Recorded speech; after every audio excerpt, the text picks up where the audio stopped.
away. Now that high pressure has been with us for some considerable time, more or less on top of us, but very gradually as time goes on it'll be slipping away onto the continent. That means to say that first of all those southwesterly winds begin to affect northwestern parts, then they spread to other western areas, and then eventually maybe by the middle of the week we get this less settled weather coming in from the west across all parts. But of course that's a long way off, and before that we're going to have some warm weather, a little bit of a chilly interlude tomorrow, but then after that, as you can see, nice orange shading here. That's an indication of temperatures of maybe 17 degrees or so across a good part of the country early next week.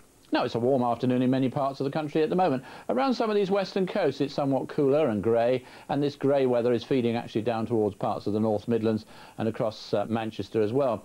We're also seeing one or two showers in eastern Scotland. They'll fade, but in western Scotland you'll find the cloud thickening as the afternoon goes on, and eventually by evening there'll be a few spots of rain, I think, into the Hebrides. But most of us having a dry afternoon, reasonable amount of sunshine. Sunshine a little bit more hazy than of late, especially in northern and western areas, but it'll be warm enough, I think, for the time of year.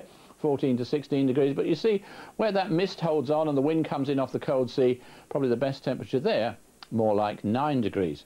A little bit of a difference this evening and tonight. Over England and Wales we're going to have some patchy cloud floating around, and across Scotland and Northern Ireland some thicker cloud coming along, and I think more particularly in the northern half of Scotland that will give some outbreaks of rain. The rain heaviest in the north, but this patchy cloud across the south will hold temperatures a little bit higher than we've had recently.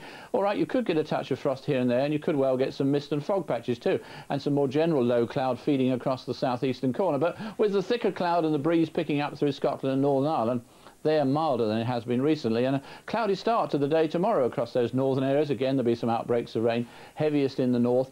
A little bit of cloud across the southeastern corner of the country that may well be rather reluctant to clear, but everywhere else, after it may start off a little bit grey and misty, maybe even the odd lightest shower too in the northeast of England, but for most of England and Wales, dry, more sunshine coming along, exception perhaps that southeastern corner, where as a result you may well find the temperature depressed down to only 9 degrees, whereas the further west you go, in the brightness, another warmish day up to 14 degrees. And then through into Saturday and into Sunday, much of the country after some early morning fog, warm with some sunshine, cloudier in the northwest. Back to Anna.